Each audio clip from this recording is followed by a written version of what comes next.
Jeez, didn't think that meeting would take 2 hours. Oh shit, J. Diddy!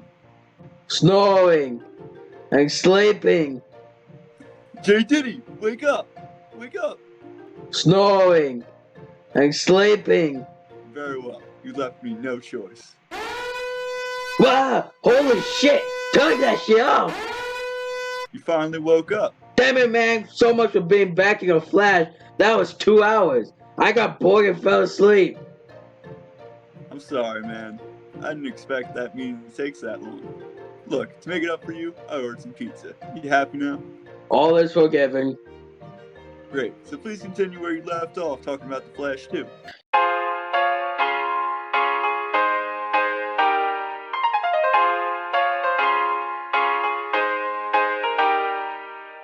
Yo! Welcome back, boys. It's your boy Jake Diggy, back with another DCEU remake video. So this time, I shall be discussing the final part, the conclusion to my phase 1 of how DCEU should have been made. Without further ado, let's conclude phase 1.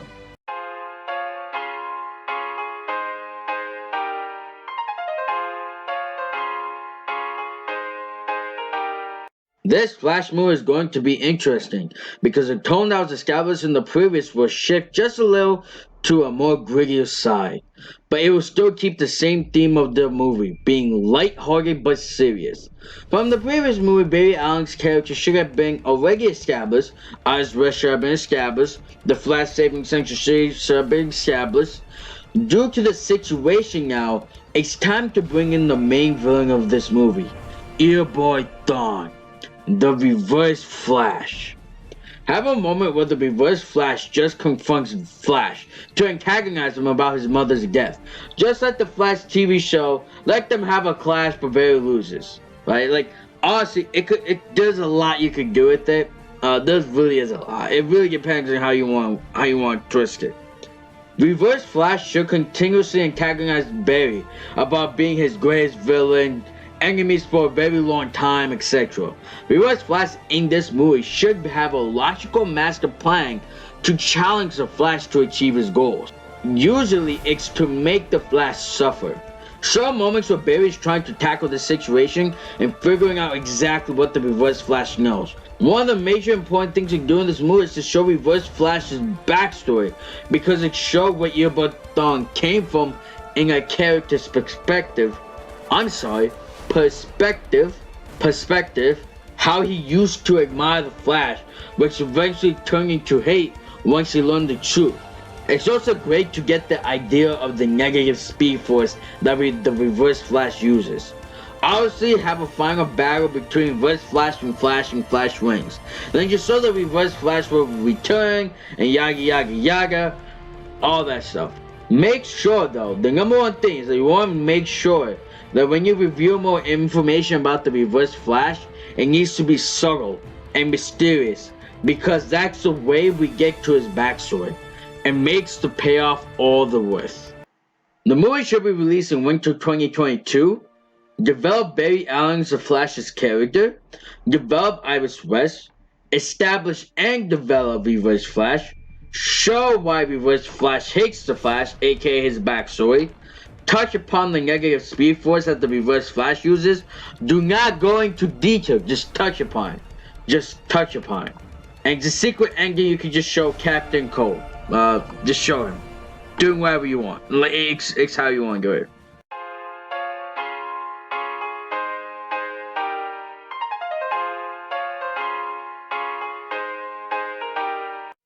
Now, this Green Lantern movie needs to use something similar like the first movie, which is world building. I know I'm going to sound like a broken record, but world building is one of the most important things in any Green Lantern movie. Now, for Green Lantern, after introducing the Guardians and the Green Lantern Corps, how the heck do we even go any further? It's quite simple, really. Introduce the other Lantern Corps. Other Lantern Corps? Yes, there are other Lantern Corps. In this case, for this film, we will be introducing the Yellow Lantern Corps. And the way you should set this up is by setting up Sinestro. Yes, Sinestro is the main villain for this movie.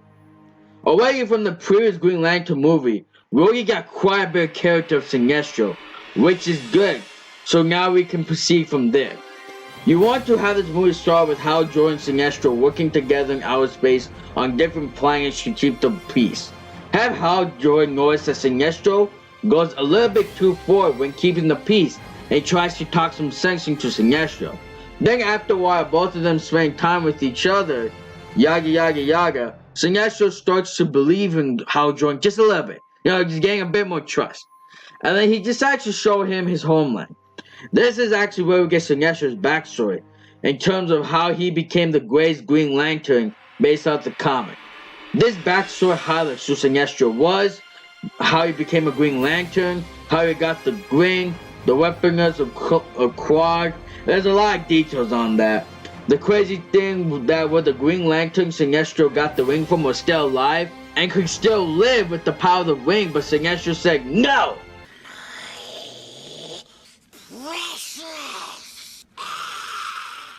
His relationship with Abin Sur, the Green Lantern before Hal Jordan, his married life with Abin Sur's sister, but most importantly, it highlights how he viewed justice as the Green Lantern. That's what needs to be hit the most. From Sinestro's view on justice, he thought that the other Green Lanterns aren't stopping crime effectively, since the sectors they supervise is too big. Therefore, he decided to move all the people on his planet into one city so that Sinestro would have an easier time to stop crime. From these actions, he eventually be hailed as a savior and became the leader of the country. The leader of the city. Sinestro ruled his planet in a dictator, militaristic, supreme leader type action. Of course, the people weren't happy about this and started to revolt, and Sinestro lost his daughter, Sur, in the process. Even though Sur died at this moment, but you can change it depending on how. It really just depends on how you want to flip things. It really depends on you. In terms of how they had some disputes and stuff about his daughter, which I won't get into. Now getting back to the present. Hal Jordan goes to Sinestro's home and sees everything.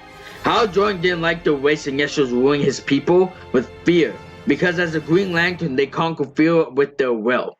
Eventually, their ideals clashed, and they fought. In the end, Hal defeated Sinestro with the help of Sinestro's people. The Guardians then banished Sinestro to the anti-matter universe for his misuse of the ring. Show a moment where Sinestro is trying to cope with the entire situation. Eventually, Sinestro shot out the weapons of Quad and told them about the power of fear. Since the weapons of Quad were technologically advanced, they were able to build the Yellow Power Battery and the Yellow Lantern Ring. Sinestro put on the ring, fueled with the ideas of how he viewed justice, which is stopping crime and ruling using fear. The first Yellow Lantern is born. Sinestro is now a Yellow Lantern. Now that Sinestro has the power, he will want revenge, so he'll go straight to the OA and rampage all over them. It was an intense battle between the Guardians and the other Green Lanterns. But in the end, due to Sinestro using the power of fear, as well as being one of the greatest Green Lanterns, he defeated them. Honestly, this whole rampage can go in so many ways. This really depends on the directing, how they want to do it. Of course, Sinestro is defeated by Hal Jordan, and he retreats. Then end the movie with Hal Jordan saying the Green Lantern Oath. In short, movie comes out spring 2022, develop the relationship between Hal Jordan and Sinestro, Sinestro's backstory, Sinestro being a Yellow Lantern, which pretty much ties into develop Sinestro into a villain. Sinestro versus Hal Jordan used to be a great fight, but it also needs to be a clash of ideals and how they perform justice. And then the secret ending just show Hal Jordan on Earth. Hint, hint for the future.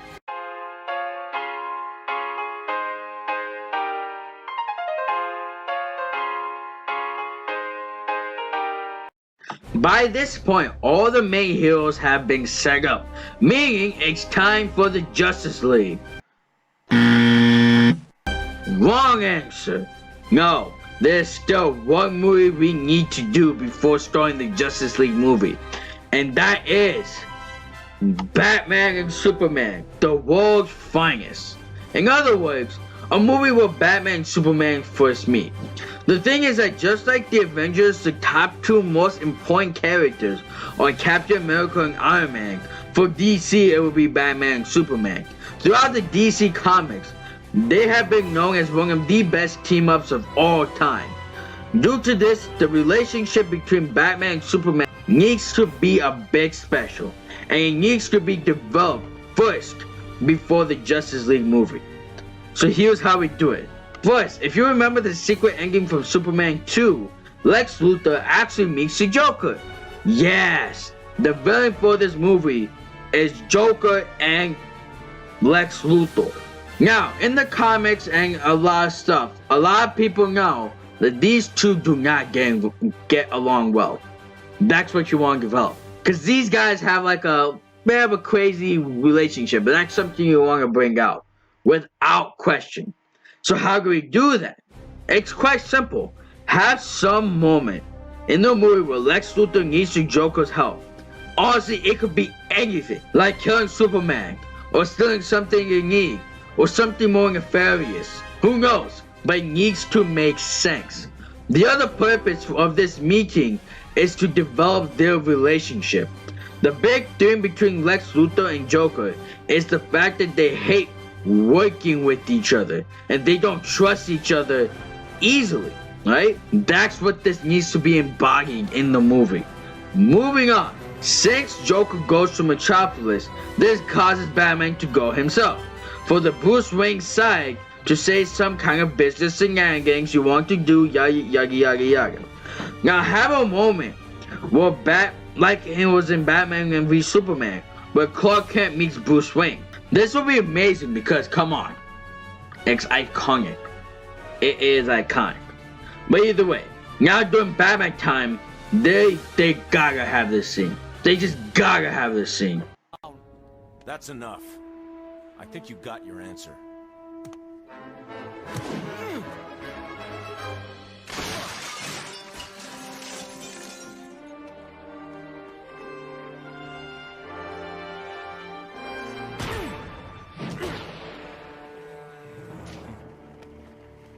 I heard you were crazy.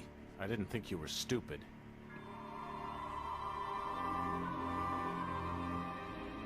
Bruce Wayne.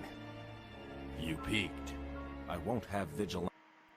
3 things I want to bring up on this clip. Number 1. Batman was not afraid of Superman. I just want to bring that out. He's not afraid. The thing in the Justice League movie is they made Batman look so incompetent. Don't do that. Number 2. Superman found out Batman's identity just like that. Very good. Either way, it needs to be the first meet. And there's one more clip I need to show you to conclude my point. Would I now? I'll let you go so you can count sheep or whatever you Kansas boys dream about. Bye.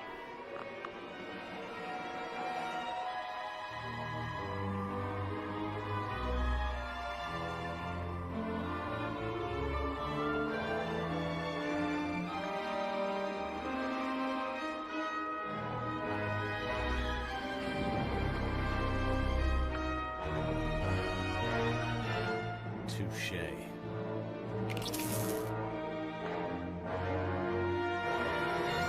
That scene was fire. Because in the last clip I showed you that Superman found out Batman's identity. Now Batman don't like it that much, so you show that he's not incompetent. And the very next second, he catches Superman off guard and found out his identity. So now they know each other's identity. That is what you call epicness. That is what you call awesomeness. That is something that needs to be developed. Now, this is just an example on how you do it. But, again, the director could do it in whatever way they want to. It just needs to make sense and show that Batman and Superman aren't incompetent idiots. Now that they know each other's identity, all you really need to do is just show how they spend the rest of the movie developing the relationship between Batman and Superman to work together to stop the Joker and Lex Luthor's plot. Also, you want to develop the relationship between Lex Luthor and Joker and how they don't trust each other. Literally, in the end of the movie, just show a falling out between the two. The reason can be, again, anything. Really depends on how you want to do it. At the end of the movie, just have a final goodbye between Batman and Superman. And there we go. We got a great movie, guys. Batman Superman, the world's finest, in short, needs to come out in summer 2022. Develop the relationship between Batman and Superman. Develop the relationship between Lex Luthor and Joker. Show Batman and Superman working well together and build their friendship. You could say that they're best friends, but it'll be still too soon. But just show that they just become friends for now. And then in the secret ending, show a Martian Manhunter on Earth warning people about the White Martians.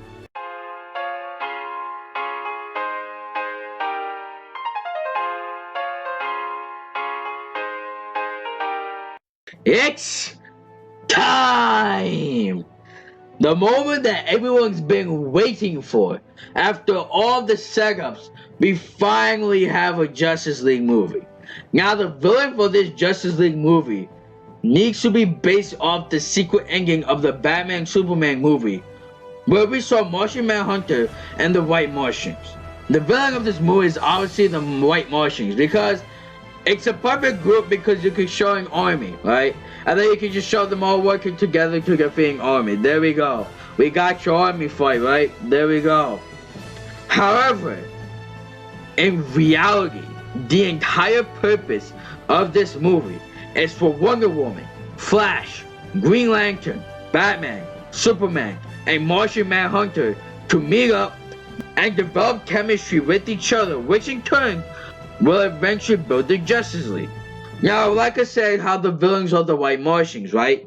For the story, it could be taking so many different approaches, right? But the end goal is forming the Justice League is still the same. You could just have it with many other heroes are doing their own thing, and eventually after some crazy situation, it causes them to meet up and work together. Start off slow, where you can have the Flash and Green Lantern meet up with each other first, and then Wonder Woman meets Batman and Superman. Then both groups eventually meet up and they eventually meet Martian Manhunter. Also develop the White Martians as the villains of the movie. Granted, that doesn't need to be said for a third time. Hell, have Martian Manhunter explain the history of the White Martians. Then bada bing, bada boom, you have your army to fight. You have your Justice League form, and there we go. In short, this movie needs to come out fall 2022. Develop. And again, I like to stress these are the main members of the Justice League right now. Superman, Batman, Green Lantern, Wonder Woman, Flash, and Martian Manhunter. These guys are the original 6. And these will be the people that should be here for the Justice League, for the original Justice League. Another thing you want to do is establish Martian Manhunter, establish the White Martians, the Justice League is formed, and the secret ending show Darkseid. This is my version for Phase 1 for the DCEU. Son of a... Wait, was it that bad? It was incredible. Thanks. I still need some time to figure out the other phases. Due to this, I will take my leave for now. However, I will return once I finish drafting out the other phases. I would like to hire you, J. Diddy, to plan out these phases for us. Not interested. What do you mean?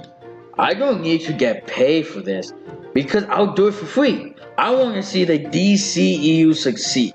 Besides, there's also a bunch of YouTubers that created their own versions of how the DCEU should have been.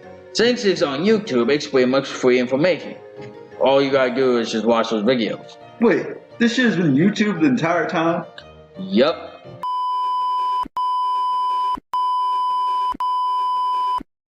Either way, definitely send my plan to Jeff Johns to see what he thinks. If he thinks it's shit, you probably should listen to him because he's a way more experience in DC compared to me. Plus, he's 100 times better writer than I'll ever be.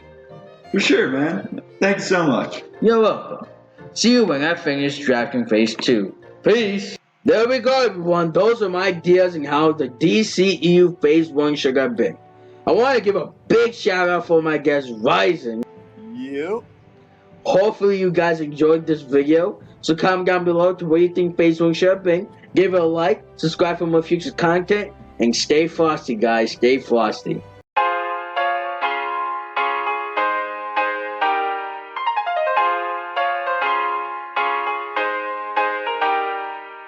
Shit, J Diddy. Snoring. Sleeping. This is my version for Phase 1 of the MC. Oh my god. Let me stop that shit.